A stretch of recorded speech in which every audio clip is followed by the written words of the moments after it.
सुनीता का पति मर चुका था। वो अपना गांव छोड़ शहर आ गई, लेकिन 3 बच्चों के साथ होने की वजह से उसे कोई काम नहीं दे रहा था। 2 दिन तक कहीं खाना ना मिला। फिर जब एक होटल में खाना मांगा तो उन्होंने उसे बच्चों को बाहर छोड़ अंदर बुलाया और रोटी के बदले उन लोगों ने उसके साथ जमकर। सुनीता का जन्म बिहार में हुआ था। वह एक बहुत ही गरीब परिवार में पैदा हुई। उसके 6 भाई बहनों में वह तीसरे नंबर पर थी। एक तो गरीबी, दूसरा इतने सारे भाई बहन कि सबका पेट भरना उसके पिता के लिए बहुत ही मुश्किल था। ऊपर से उसके पिता हर रोज शराब पीकर आते और जो कुछ पैसा कमाते उसे शराब और जुए में ही उड़ा देते। इस बात को लेकर उसकी माँ और उसके पिता के बीच में हर रोज झगड़ा होता, लेकिन फिर भी उसके पिता शराब और जुए की लत को छोड़ ही नहीं पा रहे थे। वह जिस इलाके में रहती थी वहाँ पर रहने वाले लोगों का यही हाल था। हर घर में कोई ना कोई आदमी ऐसा था जो शराब के नशे में डूबा हुआ था और लौटकर अपने बीवी बच्चों को बुरी तरह से मारता पीटता और आराम से लेटकर सो जाता। बस कुछ ही घर ऐसे थे जिनमें बच्चों को अच्छा खाना और अच्छे कपड़े मिल रहे थे, साथ ही उन्हें स्कूल भी पढ़ने के लिए भेजा जाता था। वरना बाकी घरों में जो बच्चे अगर सरकारी स्कूल में पढ़ना भी चाहें तो भी माता पिता उन बच्चों को स्कूल भेजने की जगह छोटे मोटे कामों में लगा देते थे, ताकि 2 पैसे की कमाई हो सके और घर का खर्चा चलाया जा सके। सुनीता का भी अक्सर मन करता कि वह भी स्कूल में पढ़ने के लिए जाए। रोज सुबह तैयार हो, अच्छे से ड्रेस पहने, अपना बैग टांग कर अपने ही उम्र के बच्चों के साथ स्कूल में पढ़ाई करे, वहाँ पर लंच खाए और छुट्टी में जब लौट कर आए तो सुनीता अपनी माँ को बैठकर बताए कि आज उसके स्कूल में क्या क्या पढ़ाया गया और फिर अपने स्कूल का काम भी करे। लेकिन वह बेचारी चाह कर भी स्कूल नहीं जा सकती थी, क्योंकि सुनीता की माँ तो उससे घर के काम करवाती थी और उसके जो छोटे भाई बहन थे उनको संभालने का काम भी उसी के जिम्मे था। जो बड़े भाई बहन थे उन्हें पैसे वाले लोगों के खेत थे, उन पर काम करने के लिए जाना होता था। सुनीता की माँ भी पैसे वाले लोगों के घरों पर बर्तन मांजने और झाड़ू पोछा का काम करती थी। सुनीता अक्सर अपनी किस्मत को कोसती और सोचती, काश वह भी किसी ऐसे ही पैसे वाले घर में पैदा हुई होती तो आज वह भी स्कूल पढ़ने जा पाती। धीरे धीरे जब वह बड़ी होने लगी तो उसने सोचा कि अगर वो ना पढ़ पाई तो वो इतनी मेहनत करेगी कि अपने भाई बहनों को ज़रूर पढ़ाए, क्योंकि पढ़ने की चाह तो उसके अंदर पहले से ही थी। लेकिन अब उसे यह भी समझ में आने लगा था कि जिस गरीबी में वह जी रही है उससे बाहर निकलने का एकमात्र रास्ता सिर्फ पढ़ाई ही है। पर उसे नहीं पता था कि उसके जीवन में आगे क्या होने वाला है। कुछ ही दिनों के बाद जब वह खेत से काम करके लौट कर आई तो उसने देखा कि उसके घर पर कुछ लोग बैठे हुए थे और उसकी बड़ी बहन को साड़ी पहनाकर तैयार किया गया था। थोड़ी ही देर बाद उन लोगों में से एक आदमी ने एक मोटी सी रुपयों की गड्डी उसके पिता के हाथों में थमाई और उसकी बहन को लेकर वह लोग वहाँ से चले गए। उसकी बहन रोती बिलखती रह गई और वह भी अपनी बहन के लिए रोती रही, लेकिन किसी ने भी उसकी बहन को नहीं रोका। आखिर यह सब क्या हुआ और क्यों हुआ, उसे कुछ समझ नहीं आ रहा था। शाम को सुनीता ने अपनी माँ से पूछा कि तुमने दीदी को कहाँ भेज दिया, तो उसकी माँ ने बताया कि तेरी दीदी का ब्याह हो गया है, इसीलिए वह अपने दूल्हे के साथ चली गई है। सुनीता ने कहा, लेकिन अगर उसका ब्याह हुआ है तो फिर उन लोगों ने पिताजी को इतने पैसे क्यों दिए। तो सुनीता की माँ ने कहा कि हमारे यहाँ ऐसा ही होता है, जब दूल्हा अपनी दुल्हन को लेने आता है तो वह पैसे देकर जाता है। उस वक्त तो सुनीता ने अपनी माँ की बातों पर यकीन कर लिया, लेकिन जैसे जैसे सुनीता दुनिया देख रही थी उसने देखा कि जो पैसे वाले लोगों के घर में शादियाँ हो रही थीं वहाँ तो ऐसा कुछ भी नहीं होता था। पहले सबको बहुत अच्छी दावत में बुलाया जाता, उसके बाद दूल्हा दुल्हन खूब अच्छे से तैयार होकर एक दूसरे के गले में वरमाला डालते और फिर पंडित जी उनके फेरे करवाते और उसके बाद दुल्हन की विदाई हो जाती। जबकि उसे तो याद था कि उसकी बहन की शादी तो इस तरह से हुई ही नहीं थी।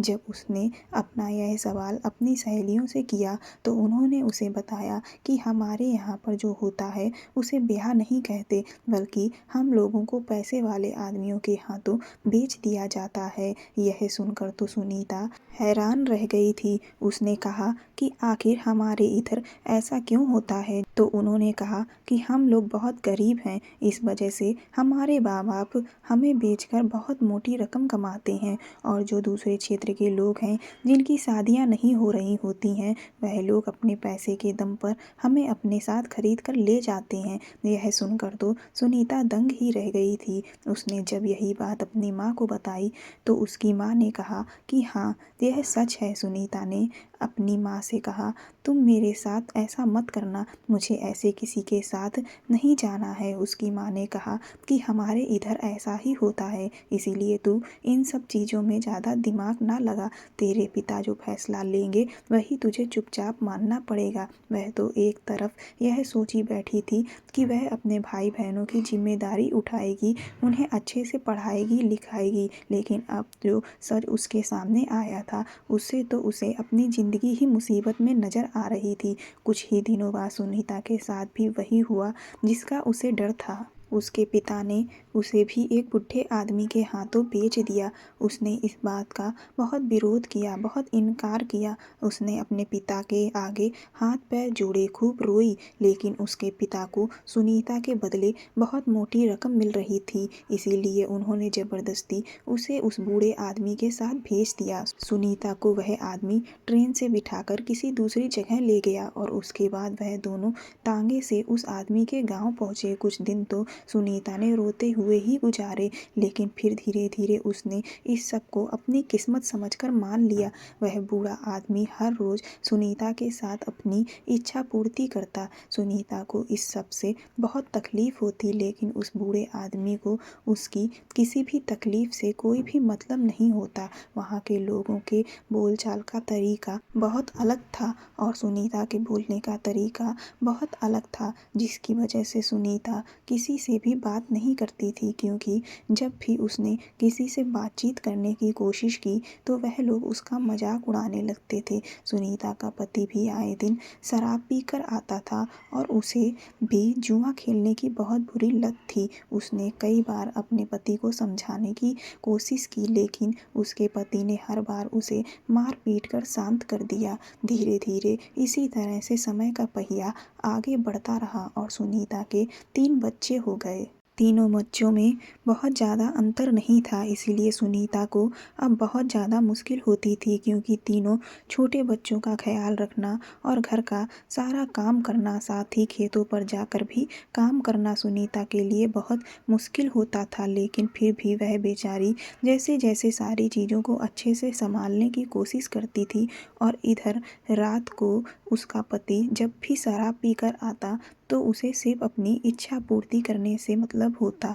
वह 2 मीठे बोल भी सुनीता से नहीं बोलता, ना तो उससे यह पूछता कि पूरा दिन उसका कैसे गुजरा या बच्चों ने क्या किया क्या नहीं। उसे किसी बात से कोई लेना देना नहीं, बस उसे सिर्फ एक ही चीज़ दिखाई देती, और अगर सुनीता विरोध करती तो वह उसके साथ खूब मारपीट करता। सुनीता को अपने जीवन से धीरे धीरे नफरत सी होने लगी थी। उसका जी चाहता कि वह खुद को ख़त्म कर ले, लेकिन अपने छोटे छोटे बच्चों की खातिर वह एक बार फिर जीने की उम्मीद लेकर खड़ी हो जाती। एक दिन सुनीता का पति जल्दी घर आ गया। वह बहुत ही घबराया हुआ लग रहा था। सुनीता ने उससे पूछा कि क्या हुआ, तो उसने उसकी किसी भी बात का जवाब नहीं दिया। घर में जहाँ जहाँ भी पैसे छुपा के रखे जाते थे वहाँ से सब जगह से वह पैसे ले जाने लगा। सुनीता ने जब उससे पूछा कि तुम इन पैसों का आखिर क्या करोगे, तो उसने सुनीता को झटक दिया और तुरंत ही सारे पैसे अपनी जेब में डाले और अपने कपड़ों को एक गठरी में बांधकर वह वहां से रफू चक्कर हो गया। सुनीता समझ ही नहीं पा रही थी कि आखिर उसका पति कहाँ जा रहा है। कुछ दूर तो वह अपने सबसे छोटे वाले बेटे को लेकर अपने पति के पीछे पीछे भागी, लेकिन उसका पति तांगे पर बैठकर जा चुका था। वह बेचारी हाँफती हाँफती हुई वापस अपने घर लौट आई। अभी वह जाकर बैठी ही थी कि तभी जमींदार के 7-8 आदमी लाठी लेकर उसके घर पर आए और उसके पति को बाहर बुलाने लगे। जब उसने पूछा कि क्या हुआ, तो उन लोगों ने बताया कि उसके पति ने जमींदार से बहुत बड़ा कर्ज ले रखा था। जब लौटाने की बारी आई तो बहाने बनाने लगा। अब बहुत लंबा समय हो गया है, अगर अब उसने कर्ज नहीं लौटाया तो इस घर पर जमींदार कब्जा कर लेंगे। यह सुनकर तो सुनीता के हाथ पैर ही फूल गए। सुनीता ने उनके आगे विनती की वह उसके घर पर कब्जा ना करें, वरना वह अपने छोटे छोटे बच्चों को लेकर कहाँ जाएगी, क्योंकि अब तो यह घर ही उसका एकमात्र सहारा है। लेकिन उन लोगों को सुनीता पर जरा भी तरस नहीं आया। वह उसे चेतावनी देकर वहां से चले गए। इधर सुनीता अपने पति के वापस लौटने का इंतजार करती रही, लेकिन जब धीरे धीरे 1 महीना होने को आया और उसका पति लौट कर ही नहीं आया, तो वह समझ चुकी थी कि अब उसका पति कभी वापस नहीं आएगा। वह उसे धोखा देकर छोड़कर चला गया है।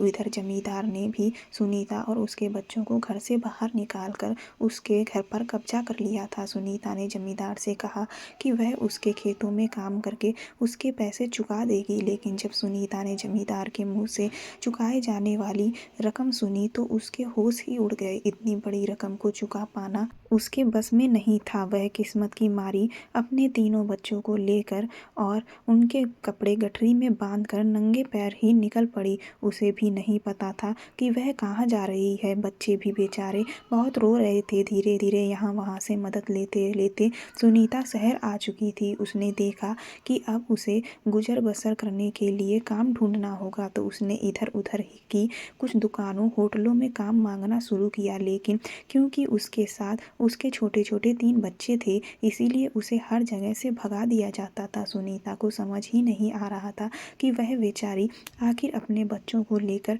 कहाँ जाए, क्या करे। अभी वह यही सब सोच ही रही थी कि उसने देखा कि उसके बच्चों की हालत बहुत ज़्यादा खराब होने लगी थी। वह भूख से बिलबिला रहे थे, इसीलिए उनसे ठीक से खड़ा भी नहीं हुआ जा रहा था। वो लोग 3 दिन के भूखे थे। उसने एक होटल के बाहर अपने बच्चों को दीवार के सहारे टिका कर बिठाया और वह अंदर चली गई। होटल के अंदर उसे एक आदमी दिखाई दिया, तो उसने उससे खाने के लिए रोटी मांगी। उस आदमी ने उसे धुतकार कर वहां से जाने के लिए कह दिया। सुनीता ने उसके आगे हाथ पैर जोड़े, कहा कि मेरे 3 छोटे छोटे बच्चे भूख से व्याकुल हैं, अगर उन्हें थोड़ी देर में खाना नहीं मिला तो वह तड़प तड़प कर मर जाएंगे। आप मुझे रोटी दे दीजिए। इसके बदले में सुनीता कुछ भी करने को तैयार थी। यह बात सुनकर वह आदमी, तो रोटी के बदले में तू कुछ भी करने को तैयार है? सुनीता ने कहा, हाँ, आप जो भी बोलेंगे मैं वह कर दूंगी। यहाँ की साफ सफाई कर दूंगी, सारे बर्तन धो दूंगी, लेकिन आप बस मुझे